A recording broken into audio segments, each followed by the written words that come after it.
The great chamber of the Galactic Council stretched across half a kilometer of polished stone and living crystal. Representatives from 47 species filled the curved seats that rose toward a ceiling painted with stars. Light from distant suns filtered through massive windows, casting long shadows across the floor where delegates whispered and argued. High Arbiter. Velos watched them all from his elevated seat at the center. His body was thin and gray, covered in scales that had seen 3,000 years pass. His eyes, dark and ancient, moved slowly across the chamber. He had led the council for 500 years. He had seen wars begin and end.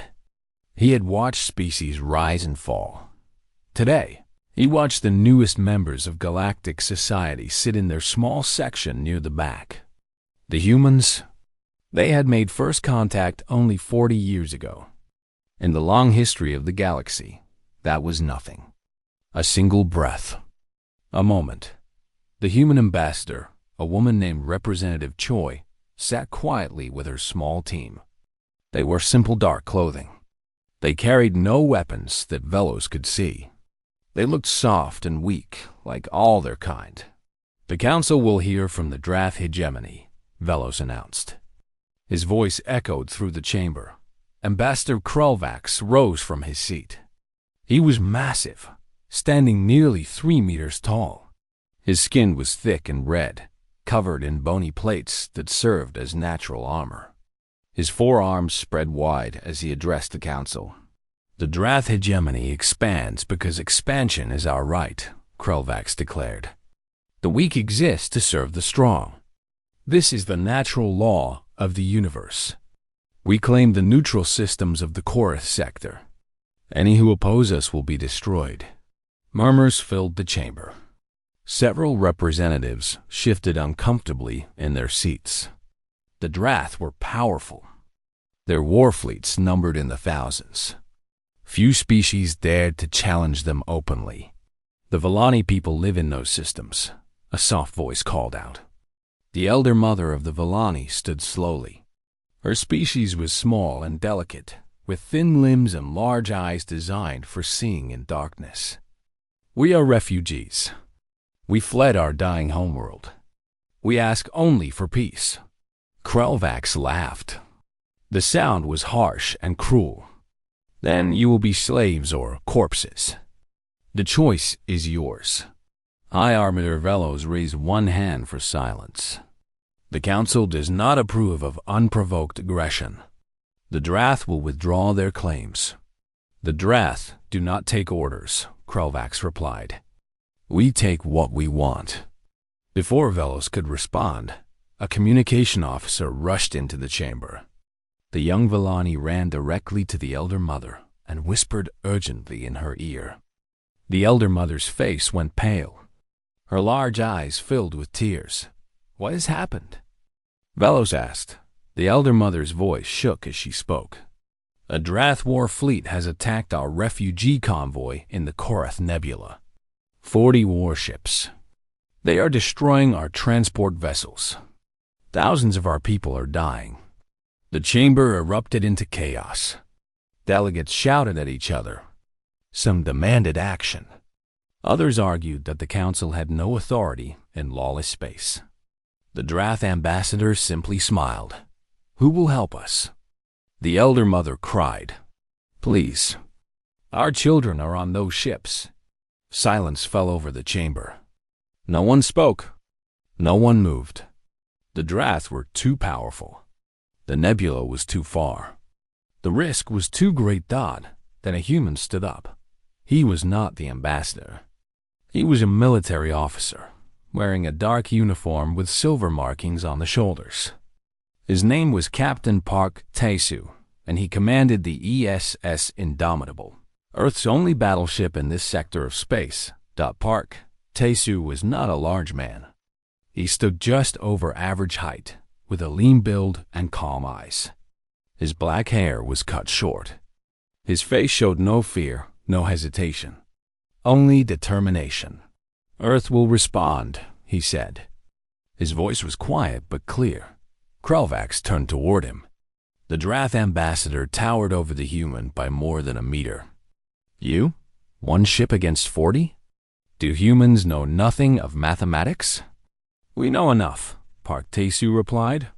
Laughter rippled through parts of the chamber. Some delegates looked at the human with pity. Others shook their heads at his foolishness. High Arbiter Velos leaned forward. Captain, your courage is noted. But this is not a battle you can win. The Drath hegemony fields the most powerful warships in the known galaxy.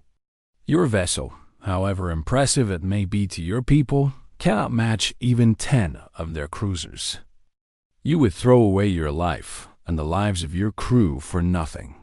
Park Tae-soo looked directly at the ancient arbiter. With respect, High Arbiter, that is not your decision to make. Those refugees need help. My ship is ready. My crew is willing. You will die, Velos said simply. Maybe, Park agreed. But we will die doing what is right. Commander Yoon-hana stood beside her captain. She was his first officer, a woman with sharp eyes and a tactical mind that had earned her respect throughout Earth's fleet. The Indomitable requests permission to depart immediately. Representative Choi, the human ambassador, nodded her approval. Earth stands with those who cannot stand alone. It is who we are. Krelvax snorted. Humans have been part of galactic society for 40 years. You are children playing at war. My fleet will crush your little ship and continue with their mission. Your deaths will mean nothing. Park Tae-soo turned to face the Drath ambassador. There was no anger in his eyes, no hatred. Only cold certainty. We'll see. He walked toward the exit, Commander Yoon falling into step beside him. The chamber watched in stunned silence. No species had ever challenged the Drath so directly. No single ship had ever engaged a full Drath warfleet. Wait, the Elder Mother called out. Her voice was thick with emotion. Why would you do this? You do not know us. You owe us nothing. Why would you die for strangers? Park Tae-soo paused at the doorway. He looked back at the elderly Vellani, at her tear-streaked face, at the fear and hope mixing in her eyes. Because you need us, he said. That is reason enough. Then he was gone. High Arbiter Velos ordered the chamber's main view screen activated. The massive display flickered to life, showing the space around Horizon Prime Station. The Indomitable was already moving, her engines glowing bright as she turned toward open space. She was a beautiful ship in her own way. Sleek and angular, built for speed and violence. Human engineering was crude compared to older species, but there was something purposeful about her design. Something dangerous. Foolish creatures, Krelvax muttered. They raced toward their own extinction. The Indomitable accelerated. Her hull shimmered as her faster-than-light drive charged. Energy crackled along her length dot then, with a flash of brilliant light. She jumped into hyperspace. The Council watched the empty space where the human ship had been. Some felt pity for the doomed crew. Others felt confusion at their choice. A few, perhaps, felt something like shame that they had not found the courage to act. High Arbiter. Velos stared at the view screen for a long moment. In 3,000 years, he had seen countless acts of bravery and countless acts of cowardice. He had learned to recognize the difference. This human captain was either very brave or very foolish. Perhaps both. Maintain the connection to our observation drones in the Korath Nebula, Velos ordered quietly. I wish to see how this ends. The chamber waited. The stars turned slowly outside the great windows. And somewhere in the darkness of hyperspace, one small ship raced toward 40 warships, carrying a crew that had chosen to die for people they had never met. The galaxy held its breath. The Indomitable screamed as fire consumed her dot energy beams from 26 Drath warships struck her shields simultaneously. The protective barrier around the ship flared brilliant white, then began to crack. Plasma torpedoes exploded against her hull. Kinetic rounds punched holes through her armor plating. On the bridge, Captain Park Tasu gripped his command chair as the deck pitched beneath him. Sparks showered down from damaged panels. The lights flickered and died, replaced by the red glow of emergency systems. Shields down to 15%. Chief Engineer O'Donghain shouted over the noise. Hull breaches on decks 4, 7, and 9. Seal those sections. Commander Yoon Hana ordered. Evacuate anyone still inside. Park watched the tactical display. The Drath were pouring everything they had into this attack. His ship could not survive much longer under this barrage. But the refugee convoy was still behind him, still waiting for rescue. "Helm," he said calmly. "Execute tactical retreat. Draw them away from the convoy." Lieutenant Wam Miri at the helm station nodded. Her hands moved across her console, even as blood dripped from a cut on her forehead. The Indomitable turned, her damaged engine straining as she accelerated away from the Drath. Formation. Some officers might have called this running away. Park knew better. Every kilometer he drew the enemy from the convoy was another chance for those civilians to survive. If he was going to die today, he would die doing something that mattered. The Drath followed. Of course they did. War Chief Drax Thiel wanted the human ship destroyed, and wounded prey was the easiest to kill. The enemy fleet surged forward, weapons still firing. Inside the Indomitable, chaos reigned. But it was controlled chaos, the kind that only came from training and discipline. Every crew member knew their duty. Every person moved with purpose. In engineering, Donghain climbed through a maintenance shaft filled with smoke and sparking cables. His hands were burned from touching hot metal. His lungs ached from breathing toxic fumes. None of that mattered. Reroute power from life support on Deck 12. He called to his team. The compartments are already evacuated. Send everything to the weapon systems? Sir. That will reduce our environmental reserves by 30%, his assistant warned. We won't need environmental reserves if we're dead, Donghain replied. Do it. Power surged through new pathways. The main railgun charged faster. The missile tubes recycled more quickly. The ship became more dangerous, even as she became more damaged. In the medical bay, Chief Medical Officer Shin the Jin moved between wounded crew members with practiced efficiency. Blood covered her uniform. Sweat dripped down her face. A young ensign lay on the table before her, his leg torn open by shrapnel. "You're going to be fine," she told him, her voice gentle despite the chaos around her.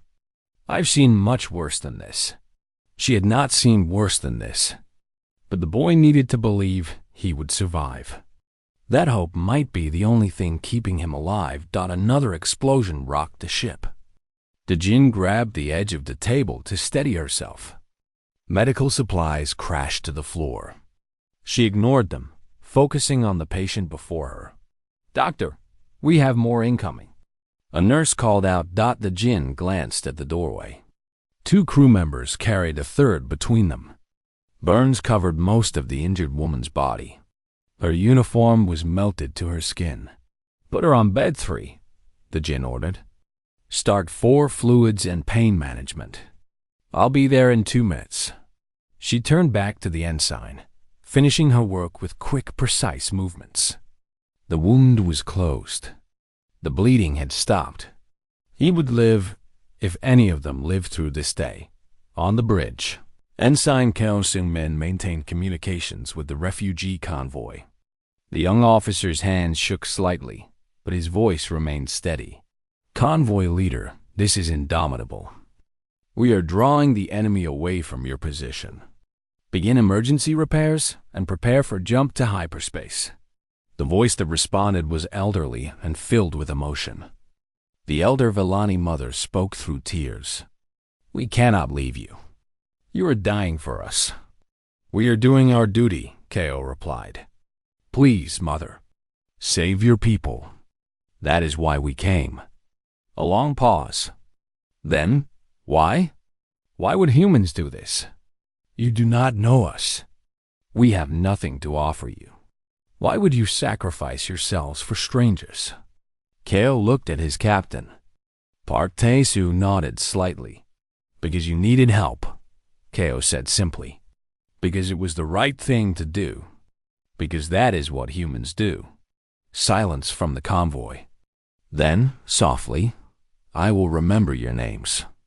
My people will remember. For as long as Velani exists, we will tell the story of the humans who died to save us. Thank you, Mother. Now, please, go. In the Galactic Council chamber, the delegates watched in stunned silence. The view screen showed the battered human ship fleeing before the Drath fleet, her hull burning, her shields failing. It was clear she could not survive much longer, yet she kept fighting. Lieutenant BG-1 fired the main railgun again and again, each shot destroying or damaging another Drath vessel. Her reactions were almost too fast to follow. Her accuracy was devastating. 3 more Drath ships fell. How is she doing that? A council member whispered. She should be dead. They should all be dead. High Arbiter Velos did not answer. He was watching Captain Park Tae-soo on the view screen, watching the human commander stand calmly amid the destruction of his ship. There was no fear on the man's face. No desperation. Only determination. This is what humans are, Velos realized. This is what makes them different. They do not fight to win. They fight because they believe fighting is right. Victory and defeat are secondary to purpose. It was terrifying. It was beautiful. On the Indomitable, Park Tae-soo surveyed the damage reports flooding his display. 17 compartments had lost atmosphere. The port engine was failing. Weapon systems were operating at 60% efficiency. Casualties were mounting. His ship was dying around him. Captain, Commander Yoon said quietly, stepping close. We've done what we can. The convoy is preparing to jump. Maybe we should? No. Park's voice was firm. We hold the line until they're gone. Not one Drath ship reaches them. You nodded. She had known that would be his answer. She had hoped for it, in a way. This was why she had followed him. This was why any of them had followed him. Park turned to address his bridge crew. His uniform was torn. Blood seeped from a wound on his arm. But his voice was strong and clear. We don't fight because we'll win, he said. We fight because it's right. Every second we survive is another second those civilians have to escape. Every shot we fire is another chance for innocent people to live. That is why we're here. That is who we are. No one spoke. No one needed to. The crew simply turned back to their stations and continued their work. Damaged systems were patched. Wounded crew members kept fighting. The ship kept moving. Commander Yoon felt something warm spread through her chest. Pride. Hope. Love for these people who refused to give up. Who chose to die on their feet rather than live on their knees. Incoming fire! Lieutenant B called out. The ship shook again. More alarms screamed. Another section lost power, but the Indomitable kept fighting. The railgun fired. Another Drath ship exploded. The missile tubes launched another spread. Behind them, far behind them now, the refugee convoy's engines began to glow as they charged their hyperspace drives. Children huddled with their parents. Elderly Velani prayed to gods they had not spoken to in years. All of them watched the distant battle, watched the tiny human ship that burned like a star against the darkness. Jump drives at 80%. The convoy's chief engineer reported to the Elder Mother that the Elder Mother did not respond. She was watching the Indomitable, watching humans die to save her people. 90%. The human ship took another devastating hit.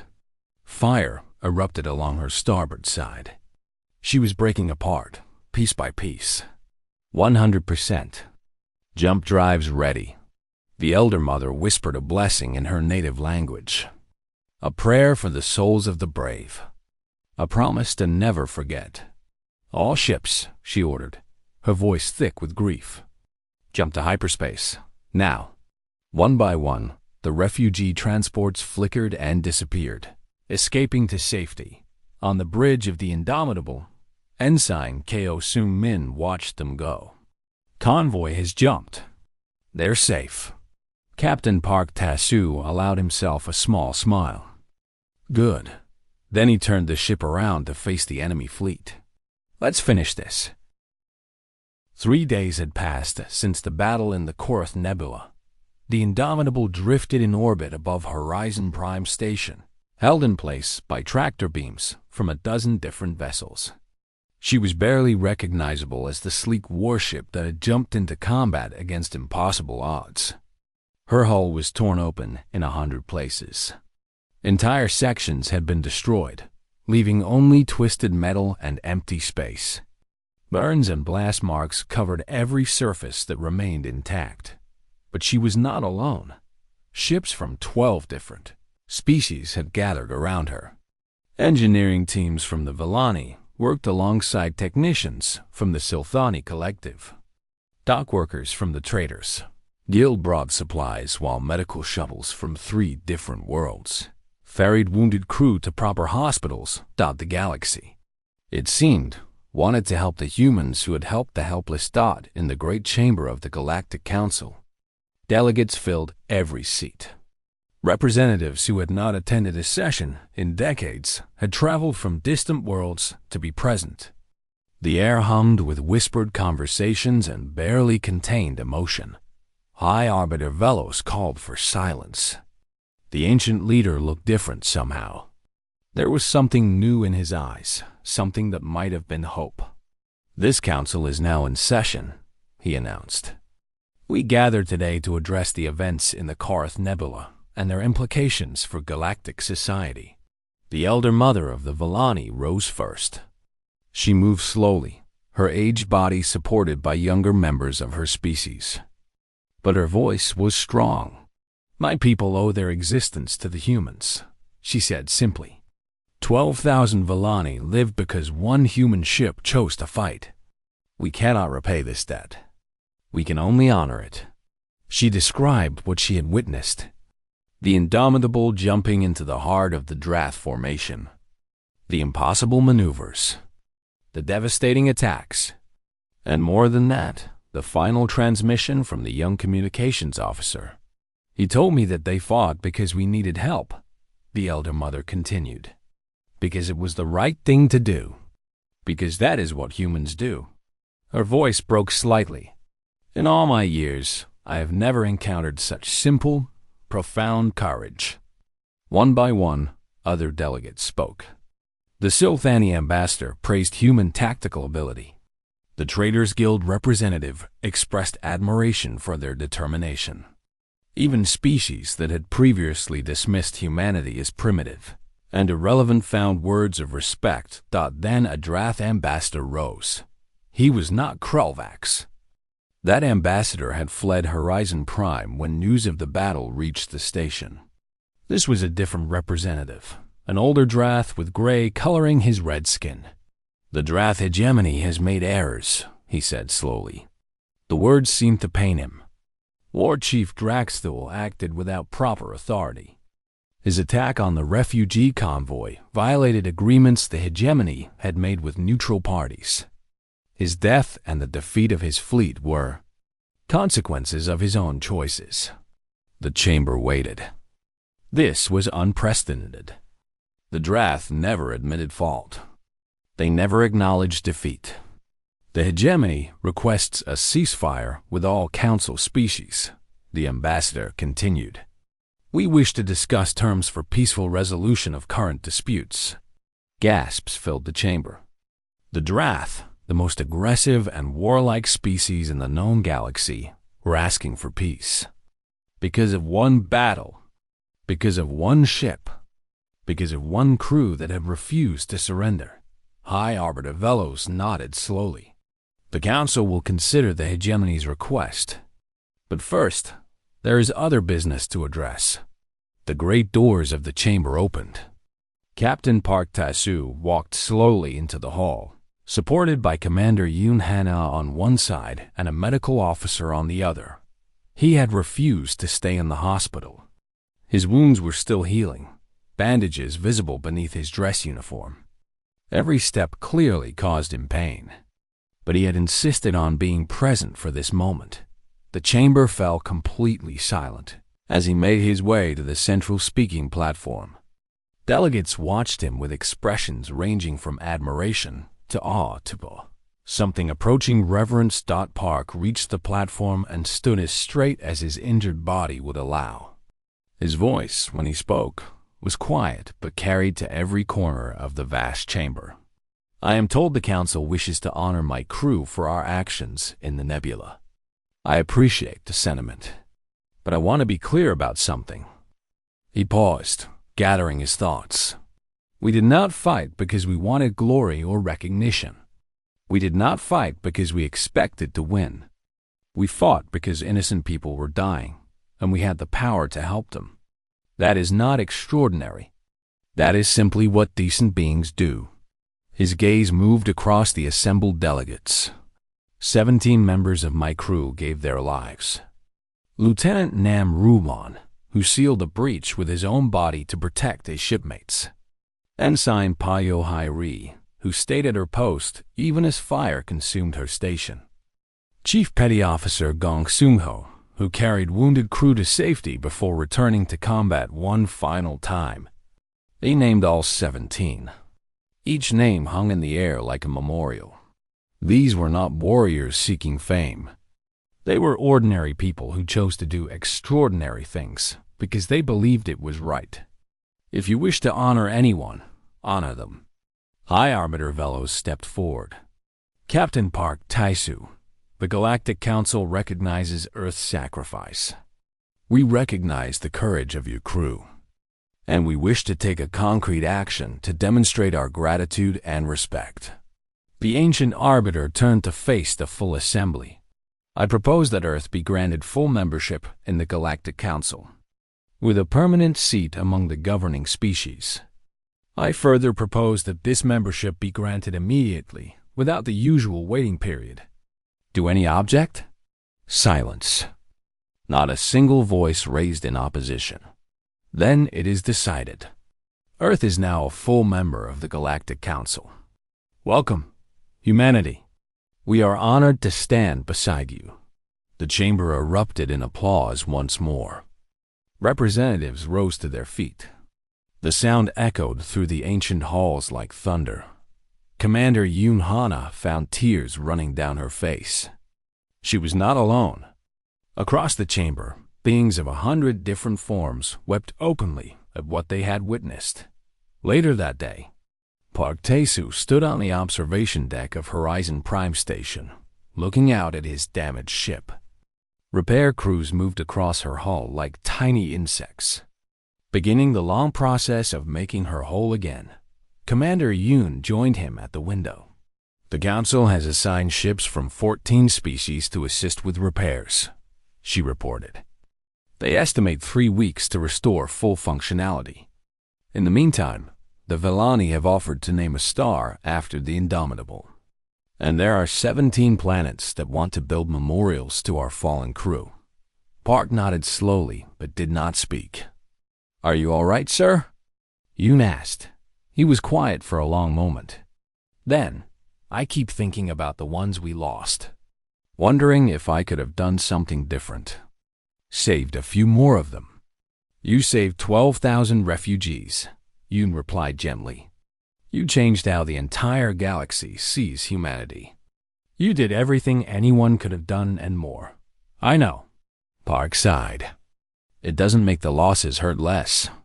They stood together in silence, watching the stars. What happens now? Yoon asked eventually. Park considered the question. Through the window, he could see ships from a dozen species working side by side. The Vellani helped the Silthani. Former rivals cooperated without complaint. all because they had witnessed something that reminded them of what really mattered. "Now we show them what else humanity can do," he said. "We showed them we could fight. We showed them we could sacrifice. Now we show them we can build. We can heal. We can bring people together." He turned to face his first officer. "The galaxy expected us to die in that nebula. Instead, we changed everything. Let's make sure that sacrifice meant something. Let's build something worth all those lives we lost." Commander Yoon smiled. "Yes, sir. I think I'd like that." Outside the window, the Indomitable hung in space, battered but unbroken. Ships from across the galaxy worked to restore her. And beyond her, the stars waited, full of possibilities that had not existed 3 days ago. Humanity had taken its first true step onto the galactic stage, not with conquest or domination, but with courage and compassion. It was, many beings agreed, an excellent beginning. The Korath Nebula was a graveyard of broken ships and shattered dreams. Purple and red gases swirled through the darkness, lit from within by dying stars. Debris floated everywhere, the remains of vessels that had wandered too close to the nebula's dangers over thousands of years. Today, new debris joined the old. The Volani refugee convoy burned in the void. Transport ships, each carrying hundreds of civilians, drifted helplessly as Drath warships circled like predators around wounded prey. War. Chief Draxthil stood on the bridge of his flagship, the Crushing Tide. He was enormous even by Drath standards. His red skin covered in battle scars that told stories of 100 victories. His forearms were crossed over his chest as he watched his fleet's work. "How many transports remain?" he asked. 12 still operational, War Chief," his tactical officer replied. "We have destroyed 8. Approximately 4,000 Volani dead." Draxthil nodded slowly. "Take your time with the rest. Let them feel fear before they feel death." This was not simply war. This was a message. The Drath wanted the galaxy to know what happened to those who opposed them. The refugee convoy was a symbol, nothing more. Its destruction would echo through the council chambers and meeting halls of 100 worlds. "War Chief," another officer called out. "Hyperspace signature detected. Single vessel. Unknown class." Draxthil frowned. "Unknown? Identify." "Trying, War Chief. The ship is..." "It is human." Laughter erupted across the bridge. Draxthil allowed himself a smile. "The insects from Earth? What are they doing here?" "The vessel is designated S Indomitable. Earth Battleship class." "One ship. One ship?" Draxthil's smile grew wider. "These humans truly are fools. Target them with the forward batteries. Destroy them quickly so we can return to our work." The officers prepared their weapons. The Drath fleet barely shifted position. One human battleship was not worth a proper response. It would be destroyed in seconds. Then the Indomitable exited. Hyperspace. She came out of faster than light travel directly in the middle of the Drath formation. Not at a safe distance, as any sensible captain would choose. Not at the edge of weapons range where she could test the enemy's defenses. She appeared less than 50 kilometers from the nearest Drath cruiser. Every officer on the Crushing Tide froze. This was impossible. No species entered combat at such close range. The risk was too great. The mathematics of shield harmonics and weapons targeting required distance to function properly. But humans, it seemed, did not care about mathematics. Captain Park Tae-soo stood at the center of the Indomitable's bridge. Around him, his crew moved with practiced efficiency. There was no panic, no hesitation. They had trained for moments like this. "All power to forward shields and main weapons," Park ordered. "Lieutenant Beak, target the nearest cruiser." Lieutenant Beak Ji-won sat at the weapons console. She was young, only 26 years old, but her hands were steady and her eyes were sharp. Her instructors at the academy had called her a natural. Her fellow officers called her something else, terrifying. "Target acquired," she said calmly. Firing. The Indomitable's main railgun discharged. A solid tungsten slug, accelerated to a fraction of light speed, crossed the distance to the draft cruiser in less than a heartbeat. It punched through the ship's shields as if they did not exist. It tore through armor plating. It exited the other side of the vessel in an explosion of fire and metal. The draft cruiser broke apart. For a long moment, no one in the draft fleet moved. They had not even finished targeting the human ship. Their enemy was already destroying them. "Full speed ahead," Park commanded. "Take us through their formation. Fire at will." The Indomitable surged forward. Her engines burned bright as she accelerated into the heart of the enemy fleet. Missiles launched from her tubes, each one tipped with a nuclear warhead. Her secondary guns fired in all directions, filling space with deadly projectiles. On the Galactic Council's view screen, the assembled delegates watched in stunned silence. The human ship was not fighting like any vessel they had ever seen. There were no careful formations, no predictable attack patterns, no safe distances. The Indomitable fought like a wild animal set loose among its enemies. She twisted and turned through the draft formation, never staying still, never giving them a clear target. Every second, another weapon fired. Every second, another draft ship took damage. High Arbiter Velos leaned forward in his seat, his ancient eyes wide. "This is not possible," he whispered. Commander Yoon Hana coordinated the attack from her position beside the captain. Her voice was calm as she directed different departments. "Engineering, reinforce starboard shields. Helm, roll 15 degrees and dive.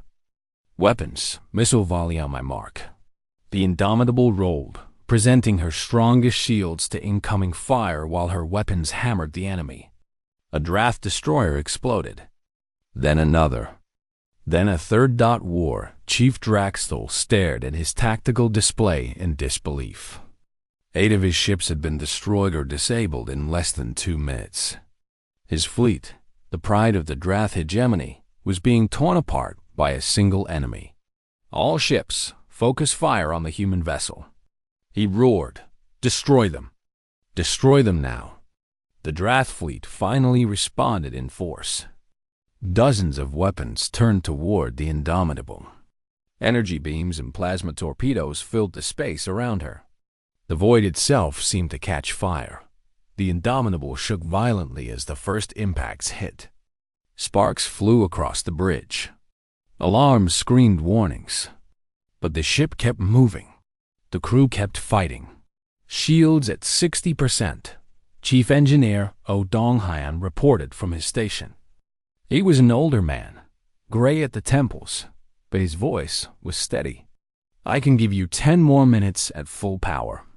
"Make it 15, Park replied. Lieutenant BG-1 tracked multiple targets simultaneously. Her fingers danced across her console. In the space of 3 seconds, she fired the main railgun, launched a missile spread, and activated the point defense systems to destroy incoming torpedoes. The watching council members could not understand what they were seeing. Balani reaction time averaged 1.2 seconds for complex decisions. Drath were slightly faster. Even the legendary warriors of the Silthani Collective needed nearly a full second to process and respond to changing battlefield conditions. Humans, it turned out, were different. Lieutenant Beak identified a target, calculated firing solutions, and pulled the trigger in less than 300 milliseconds. Her crewmates performed similar feats at their own stations. The entire ship operated at a speed that alien observers could barely follow. "They are monsters," Ambassador Krulvac said quietly. For the first time, there was something other than arrogance in his voice. Something that might have been fear. In the nebula, the Indomitable completed her run through the Drath formation. She left behind 6 more destroyed ships and 4 others heavily damaged. Her own hull was scarred with weapon impacts. Fire burned in several sections. But she was still fighting. War Chief Draxthul gripped the armrests of his command chair so tightly that the metal bent beneath his fingers. 14 ships lost. 14 of his finest vessels, crewed by Drath warriors who had never known defeat. What are these creatures? His tactical officer asked. The young Drath's voice trembled. Draxthul did not answer. He stared at the human battleship as she turned for another attack run. Her weapons were still firing. Her shields were still holding. Her crew showed no sign of giving up. The war chief had fought across the galaxy for 200 years. He had crushed rebellions and conquered worlds. He had never faced an enemy like this. All ships, he commanded, his voice cold and hard. Concentrate all fire on that vessel. Every weapon. Every ship. Destroy her.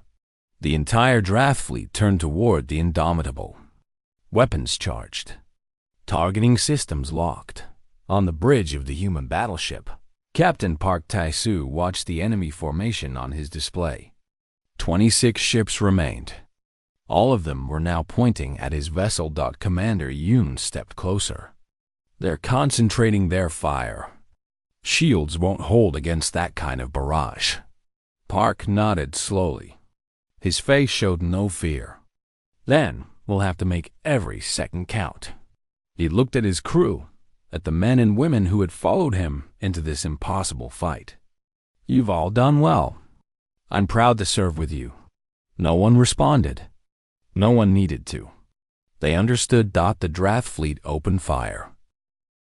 The Indomitable burned as she charged toward the draft fleet. Fire trailed from a dozen wounds in her hull. Atmosphere vented from breaches that damage control teams could not seal. Her shields were gone, reduced to flickering patches that provided almost no protection. She was a dying ship crewed by people who refused to accept death. War. Chief Draxthul watched the human vessel on his tactical display and felt something he had not experienced in 200 years of warfare. Uncertainty. The refugees had escaped. The convoy had jumped to hyperspace while his fleet was focused on the human battleship. His mission had failed. But more than that, something fundamental had shifted in this battle. He had brought 40 warships to destroy helpless civilians. Now, only 22 remained. 18 of his vessels had been destroyed or disabled by a single enemy. The crews of those ships, thousands of Drath warriors, were dead or dying in the cold void of space. All because of one human captain who refused to know when he was beaten. War Chief, his tactical officer said nervously, the human ship is accelerating toward our position. Directly toward us. Draxthul looked at the display again. The Indomitable was not running anymore. She was not trying to escape or regroup. She was charging straight at the heart of his formation, straight at his flagship. They mean to ram us, someone whispered. No, Draxthul replied slowly. They mean to kill me. Destroy their leaders, and many species lose their will to fight. They think we are the same. He almost respected them for it. Almost. All ships. Concentrate fire. Destroy them before they reach us. On the bridge of the Indomitable, Captain Park Tai-Su stood at his station despite the blood running down his face from a shrapnel wound. Glass from shattered displays crunched under his boots. The air smelled of smoke and burning plastic. Commander Yoon Ha-na coordinated what remained of their combat capability. Half the weapons were offline. The main railgun was overheating. The missile magazines were nearly empty, but they still had enough to hurt the enemy one last time. All departments, this is Commander Yoon, she announced over the ship-wide channel. We are making our final approach. Give everything you have. In engineering, Chief Oh Dong-hyun bypassed safety systems that were never meant to be bypassed. Power flowed through conduits that were already melting. The ship's reactor pushed beyond its design limits, generating energy that would either destroy the enemy or tear the Indomitable apart from within. 15% over maximum output, he reported. We can hold this for maybe 5 minutes before something critical fails. Make it count, you replied in the weapons bay. Lieutenant BG-1 worked her console with bleeding fingers. A falling beam had crushed 2 of her colleagues. She had pulled them free, sent them to medical, and returned to her station without a word. There was no time for grief. Not yet. Targeting flagship, she announced. Main railgun locked. Calculating optimal firing solution. The Drath flagship, Crushing Tide, was larger than any 3 human vessels combined. Her armor was thick enough to withstand direct nuclear strikes. Her shields were generated by technology that humans barely understood. Destroying her should have been impossible, but BG-1 had studied the Drath for years. She knew their ships, their tactics, their weaknesses, and she had found something in the classified intelligence reports that most people had. Overlooked the Crushing Tide's reactor core was slightly offset from center, positioned 2 degrees starboard to accommodate an unusual weapons array. That created a tiny gap in the internal armor coverage, a gap that a skilled gunner might be able to exploit. I have the shot, she said quietly. It's a 1 in 100 chance, maybe less. Park Tae-soo moved to stand beside her. His hand rested briefly on her shoulder. Take it. Beak took a breath. The ship shook around her. Fire burned. Alarm screamed. None of it mattered. There was only the target, the trajectory, and the moment she fired. The railgun slug crossed the distance in less than a second. It struck the Crushing Tide at an angle that should have been deflected by the heavy armor. Instead, it found the gap. It punched through the outer hull, through the secondary barriers, through the engineering compartment's It hit the reactor core. For one long moment, nothing happened. Then the Crushing Tide exploded from within. The flagship of the Drath hegemony, pride of their fleet, command vessel of War Chief Draxthel, broke apart in a flowering of fire and debris. Secondary explosions tore through what remained. Within seconds, there was nothing left but scattered wreckage and the bodies of the dead in the Galactic Council chamber. Absolute silence reigned. Delegates who had watched entire wars unfold sat frozen in their seats. Representatives of species who had never shed tears found moisture gathering in their eyes. High Arbiter Velos gripped the armrests of his chair so tightly that his ancient claws left marks in the stone. By all the gods of the void, someone whispered. They actually did it. The view screen showed the aftermath. The Drath fleet, leaderless and stunned, had stopped firing. Ships drifted aimlessly as their crews tried to process what had happened. Their war chief was dead. Their flagship was dust. Everything they believed about their own invincibility had been proven wrong, and the human ship that had done this impossible thing was still there. The Indomitable drifted in space, burning and broken. Great sections of her hull had been torn away. Fire consumed entire decks. Her engines had failed, leaving her powerless and adrift. By any reasonable measure, she was finished.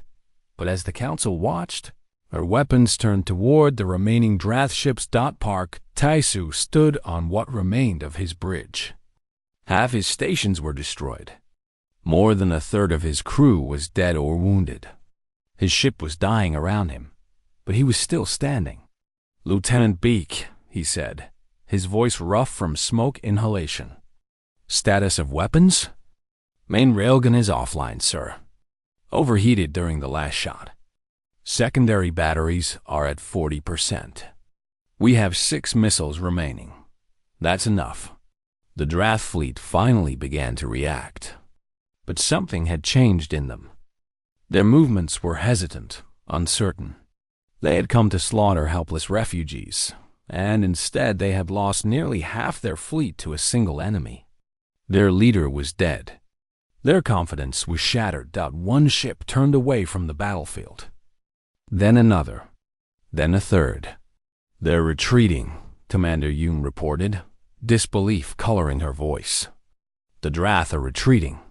In the council chamber, the impossible sight played out on the view screen.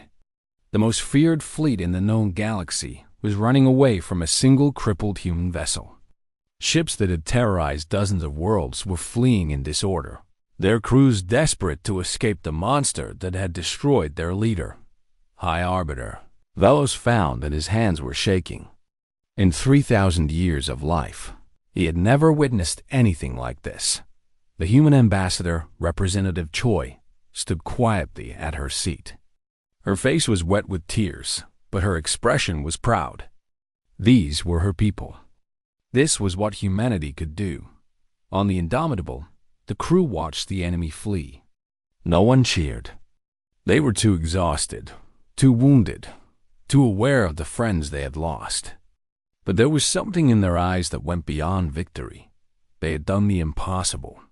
They had saved the refugees. They had defeated an enemy that should have crushed them without effort. And they had done it not for glory or conquest, but simply because innocent people had needed help. Captain Park Tae-soo lowered himself carefully into his command chair. His body ached. His wounds needed treatment. But he allowed himself a moment of quiet satisfaction. "Ensign Kao," he said, "open a channel to Horizon Prime Station. Let them know the convoy is safe and the Drath have withdrawn." "Yes, sir." The message went out across the void.